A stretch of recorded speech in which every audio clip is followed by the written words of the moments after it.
ESPN NFL analyst Mike Clay is predicting the Giants to be the worst team in the league.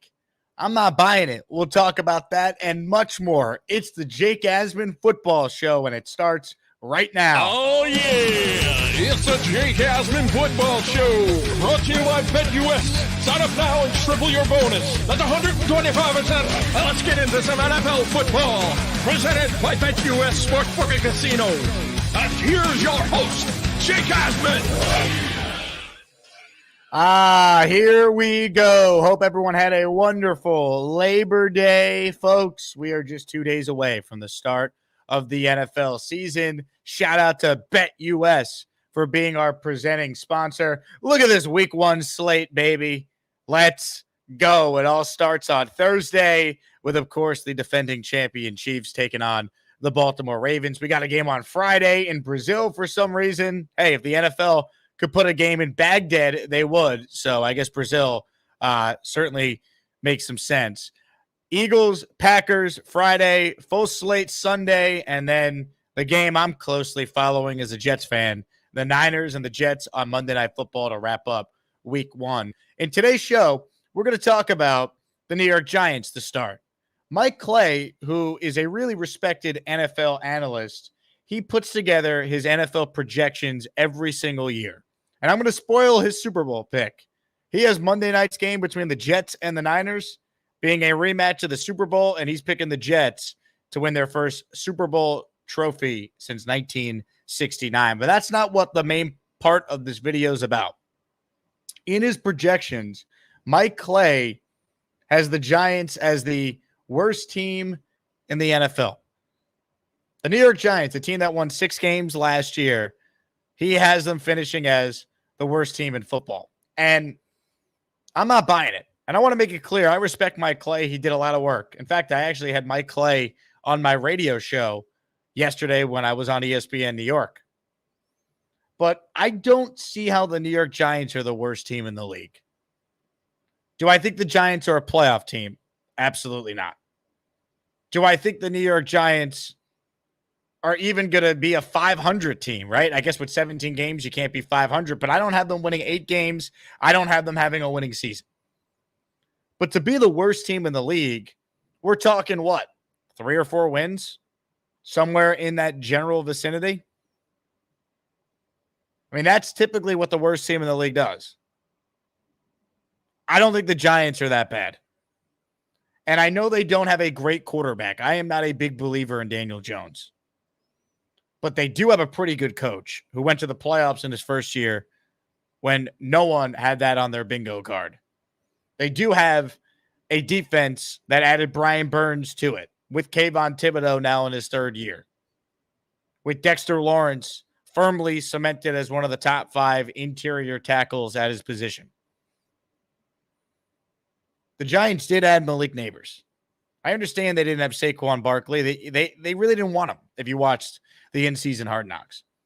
But I struggle to figure out how a Giants team that won 6 games last year, despite all the issues with their offensive line, despite all the issues at the quarterback spot, having to play 3 different guys due to injuries and ineffectiveness, I struggle to think that the line's going to be worse with Andrew Thomas now back. Some of the free agent acquisitions the Giants made, like John Runyon, like Jermaine Illuminor. I struggle to see the Giants as the worst team in football. Our show is, of course, presented by BetUS Sportsbook. So I'm going to pull up the Giants win total right now at BetUS. Right now, the Giants over-under is at 6.5.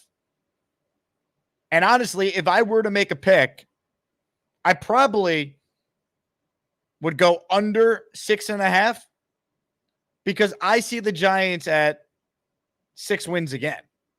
Now, the problem for the Giants is their owner, John Mara, has already come out and said that he expects significant improvement this season.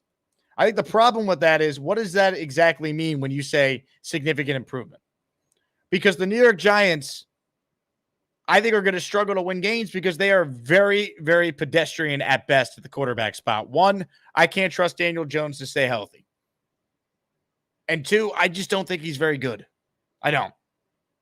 I think he caught lightning in a bottle 2 years ago when they were carried by Saquon Barkley. They won a lot of close games.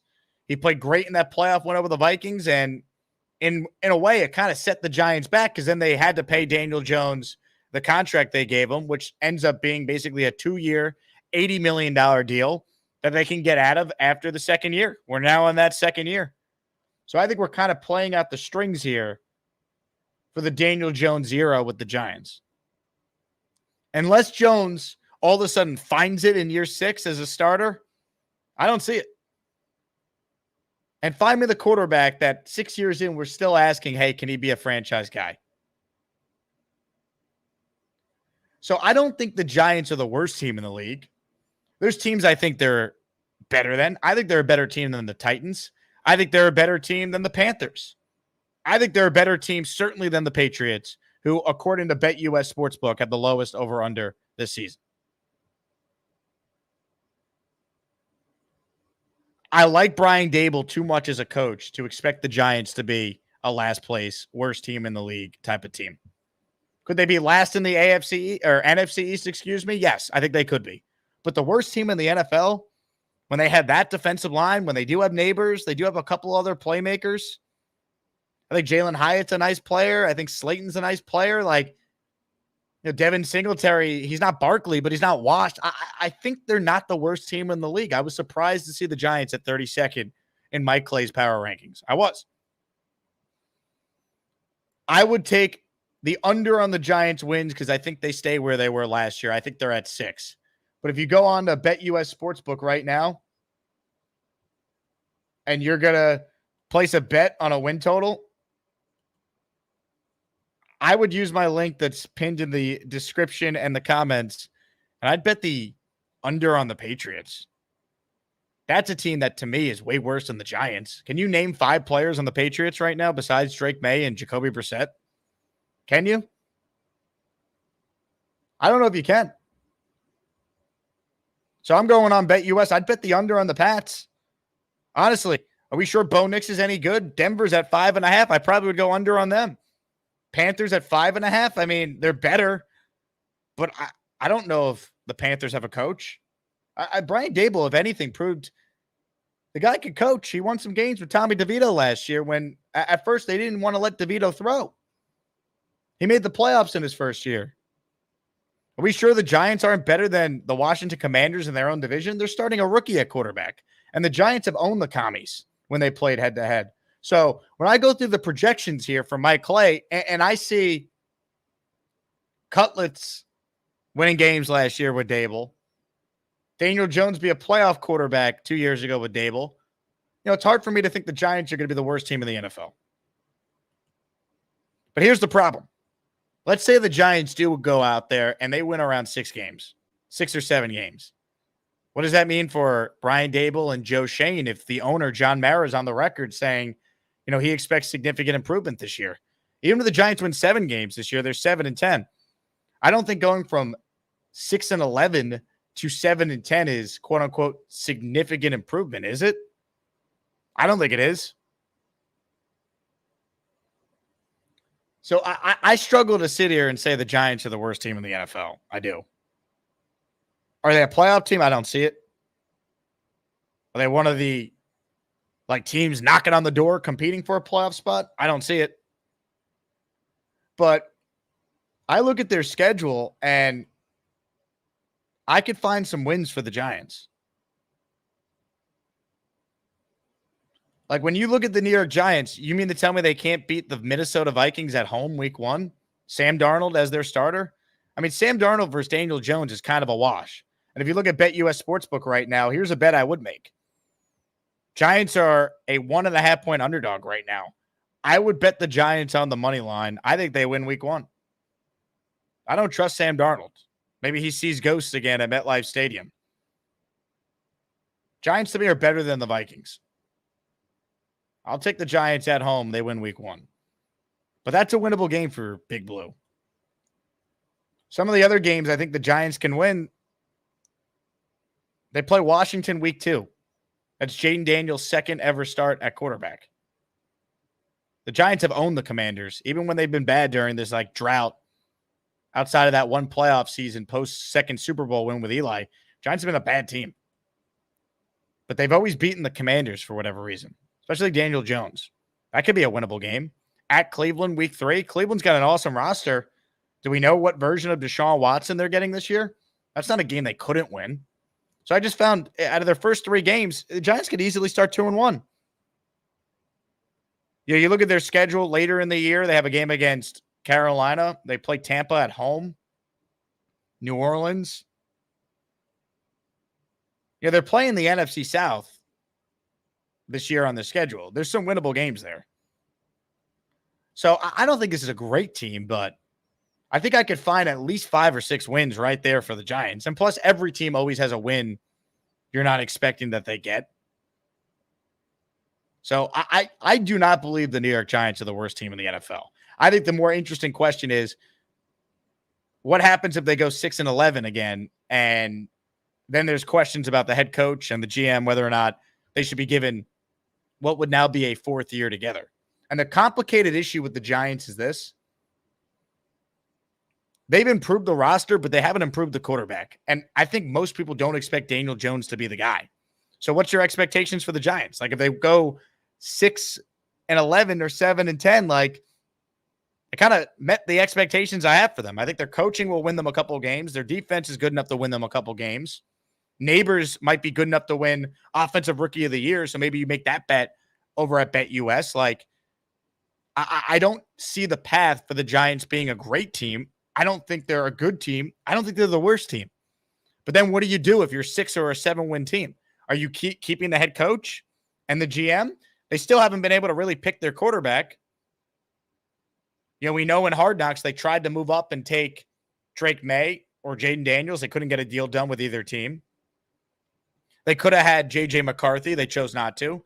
We'll see what he ends up being. Unfortunately, he got hurt, of course, this summer. Michael Penix was there. They could have had him.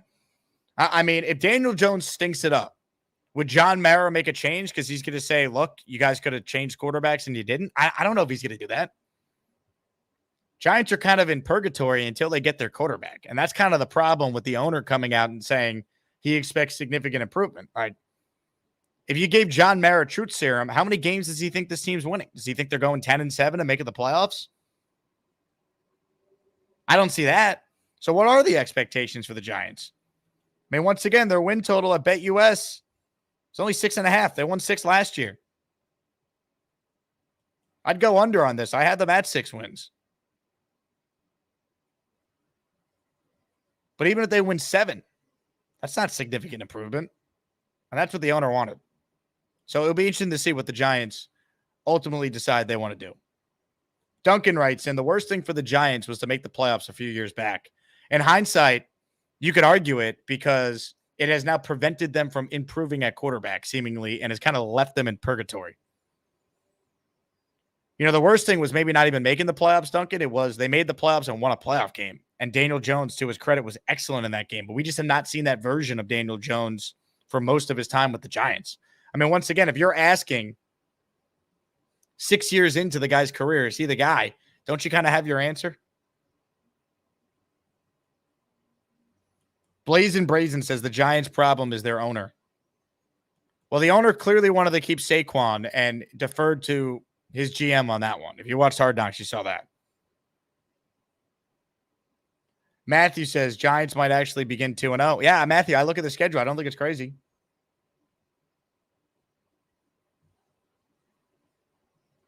Jordan says, I like Neighbors and the coaching staff. That's where I struggle. Like, if the Giants are the worst team in the NFL, you have to fire Brian Daboll, right? Like, how could you be considered a good coach and then you're the worst team in the NFL, especially when Daboll got quite the pass for basically fighting with all his coaches, right? He changed all his coordinators. He basically, stripped the play calling duties away from Mike Kafka, the OC. Daboll's now the play caller. So if they're the worst team in the NFL, then I'm led to believe that Brian Daboll's not a very good coach after all. And that 1 year was fool's gold where they went to the playoffs.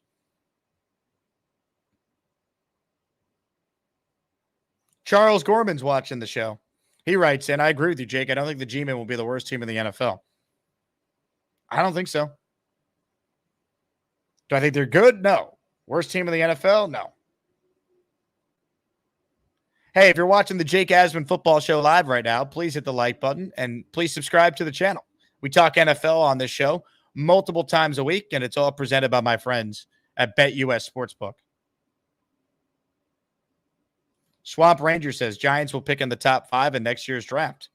I mean, they were at 6 this past year's draft. I think they're going to be in that range again because I don't trust Daniel Jones, but I also don't think their coaching and the rest of the roster is bad enough to be picking at the very top. It's almost like how good Mike Tomlin is, right? The Steelers have never bottomed out because he's a really good coach and he gets the most out of his talent. I'm not saying Brian Daboll is Mike Tomlin. That'd be silly to say, but I do think Brian Daboll showed you 2 years ago he could coach. He got that team to the playoffs. He won a playoff game last year, despite the O-line injuries, despite Jones being bad and then injured, Tyrod getting hurt and being stuck to a third-string quarterback who they called up from their practice squad, and Tommy DeVito. He won games with him, right? And, we know Tommy DeVito's, going to be a career backup. He's never going to be a starter. He's probably more of a 3 than a 2, if we're being honest, but he won games with him. So I don't think they're the worst team. I don't think you could be the worst team in the NFL and have a coach who's already proven what he's been able to prove.